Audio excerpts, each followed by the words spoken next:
kábíyèsí o kí lẹ gbé wá o. Iṣu ata rice. láti Ọ̀yọ́ bá mi kẹ́ gbé fún mi for real ẹ máa ṣe ó ga jù láti odidi Ọ̀yọ́ lẹ ti bọ̀ ata tún wà ń bẹ̀ epo ńkọ́ epo wà ń bẹ̀ àbí bá mi tún fi wá dì sí.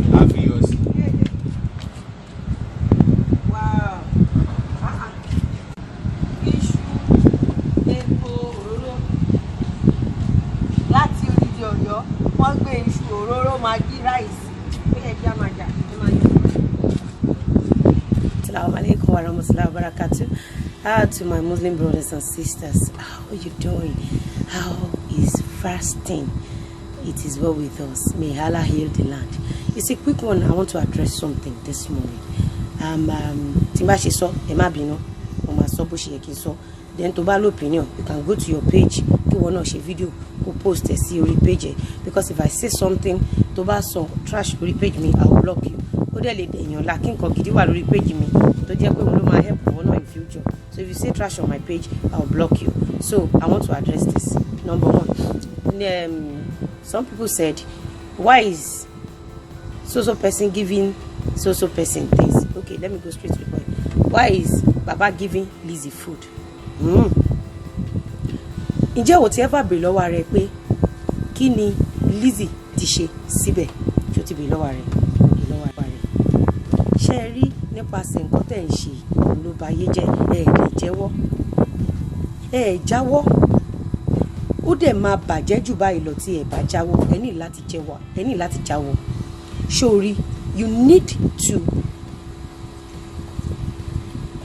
blame some people before you hate some people. Gbọ́ mi dáadáa o ní láti blame àwọn èèyàn kan kó o tó hate àwọn èèyàn kan. Lálákọ̀ọ́kọ́ you need to blame yourself. Ǹjẹ́ wọ́n rán mi ní school ǹjẹ́ mo lọ? Ǹjẹ́ wọ́n kọ́ mi níṣẹ́ ǹjẹ́ mo lọ? Ǹjẹ́ kí lèmi gangan ṣe ní àtìlẹ́ ayé mi tí mo fi ránra mi lọ́wọ́? Wà blame ara ẹ̀. Later then a máa blame àwọn òbí wa. We blame our parents. Àwọn òbí wa kí ni wọ́n ṣe? Ṣé àwọn ló yẹ kó ràn wá lọ́wọ́, àwọn ló yẹ kó ṣe gbá fún wa, àwọn ló yẹ kó ṣàwò fún wa. We blame our parents. Then you blame your friend, your circle, the kind of friends tó ní. You blame them. Eléyìí ó ṣe gbá, ó ṣàwò, ó ṣe kó ṣe rú làgbẹ̀dẹ̀ pọkọ́ta. Ẹ jẹ́ ká love ara wa. Ẹni tó bá jẹ give away nbì kan, ẹ dúpẹ́. Ẹni tó bá ṣe give away, ẹ dúpẹ́. Ẹ dúpẹ́. Tí ó bá ti kún ẹ, Ọlọ́run á ro ọlá ọpẹ́ tí wọ́n dá yẹn á dẹ̀ kún ẹ. Ẹ dúpẹ́, learn how to appreciate, learn how to be thankful, be grateful. Bí Ọlọ́run tó bá máa fún yàn ní nǹkan ó máa fún àwọn tó lè ṣàánú. Tí àánú yìí ò báyìí tí ìdọ́dún ẹ má hate ẹnìyẹn, má blame ẹnìyẹn, blame ara ẹ, blame àwọn tó súnmọ́ ẹ, blame àwọn tí wọ́n súnmọ́. Ẹ má jẹ́ ká máa ṣe ìkà ṣé ó yẹ kí tẹ bá bọ́ sórí kínní eléyìí ẹlòmíì máa sọ̀rọ̀ máa ṣe àìdá àti rò pé tóun bá ṣàìdá àwọn tó ẹ̀pẹ́ máa sálọ wọn ò lè sálọ kí nǹkan tó lè dópò fẹ́ ẹ̀pẹ́ á jẹ́ pé ọgbọ́n ti ẹ̀pẹ́ nìyẹn oore máa ń wọ́ toore ni ẹgbọ́n mi kan tí mo sọ fún yín oore ó máa ń wọ́ toore ẹlòmíì wà àtijọ́ tán ti bì ó máa gbà ní kí ẹ pé kò lówó ó lówó ó máa tọrọ ó dẹ̀ ní ẹlòmíì dẹ̀ wà àjọ tán ti bì kò ní ṣùgbọ́n nínú àìní ẹ̀ á sì máa fi tọrọ bákan méjì láyé ṣe wá rẹni tó ní tí kò fún yàn ẹ má jà blame Ọlọ́run ni ò fẹ́ràn ṣe wá rẹni tí ò ní tó ń fún yàn ẹ jẹ́ ká tún dúpẹ́ fún un nítorí pé oore ẹ̀rí tán gbé kinní wá ẹni ṣé Lizzy ló yẹ kó jẹ́ Lizzy ti lówó ẹ jẹ́ kí n ṣọ́ọ̀kì yín ní December 31st last year mo ra rice tó pọ̀ mo ha fáwọn èèyàn mo ra ọ̀kadà mo fáwọn èèyàn mo ra deep freezers mo fáwọn èèyàn because nígbà míì wà máa ń believe pé owó tá a máa ń fún àwọn èèyàn kéékèèké kéèyàn kúkú empower àwọn kan wà òkè ó máa ń better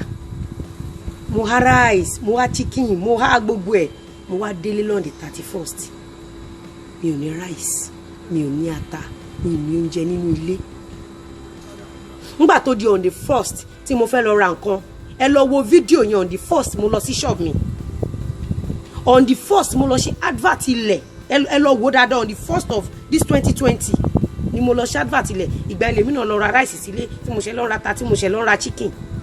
ọlọ́mọ ẹ̀ka dorí olórí káwọ́ òdìbí ti wà lọ.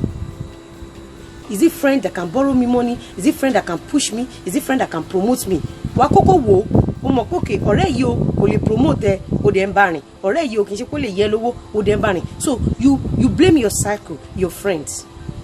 then you blame people you work for before you ask people who you help ask yourself na who I work for. Pabambari ọ̀gá pátápátá of them all you blame people we vote for you vote for I vote for we voted them in to ease our pains. Tẹ́ ẹ bá jókòó tẹ́ bá rò ọ̀rọ̀ tí mo sọ yìí tẹ́ ẹ blame àwọn èèyàn tí mo kà kalẹ̀ yìí ẹ gbọ́ mi ẹ ní máa sọ sọkúsọ débi pé ìsọkúsọ máa affect yín torí ìsọkúsọ máa affect èèyàn gbọ́ mi dáadáa wọ́n ní olówó ń ṣọ̀rí olówó máa ṣọ̀rí olówó kò sólòṣì èmi ò believe kò lòṣì wà kò sólòṣì máa kówó yẹn bẹ́ẹ̀ yẹn abẹ̀rẹ̀ sí ní break ẹ̀ ó ní 20,000 nígbà tí kinní ìkọ́kọ́ ṣẹlẹ̀ gbàrà ó ní iye tí mo lọ fi róúnjẹ tí mo ha fáwọn èèyàn nígbà tó di second kinní tó tún ní ká dúró sílé ó ní iye tí mo kó jáde 4 million cash ni mo kó jáde nígbà tó di third ó tún ní iye tí mo kó jáde èmi ni mo mọ iye tó ti jáde nínú àpò ara mi a lè ṣe mọ́ lórí social media tá bá fẹ́ ẹ̀pù èèyàn sìn àfi ká máa yọ̀yàn ó yà wọ gbàjọ má sọ fún lágbọ́jà ó yà wọ gbà wọ́n má sọ fún la because mi ò gbé jáde omi ìgbé mi ṣe nǹkan ewu àwò téèyàn bá ṣoore fún ẹ tó bá jáde tó bá sọ ijó mọ́ àlùbáríkà tí wọ́n gangan ni gbogbo àwọn táwọn èèyàn ń ṣoore fún tó bá yẹ pé wọ́n lè jáde ni ẹ mọ̀ pọ̀pọ̀lọpọ̀ ti try bó táwọn èèyàn máa ṣoore fún yín ẹ dákẹ́ ẹ̀ ní sọ̀rọ̀ tó bá tún wá sọ̀rọ̀ wọn níbi ẹ̀yin lè máa jọba ó lè jẹ́ nǹkan kan lẹ́ni ẹ̀ náà máa ti ṣe tó máa pa let me pay this person back ṣé mo fẹ́ jẹ ráìsì àpò kan tán ni ẹ lọ bí láwọn mi ń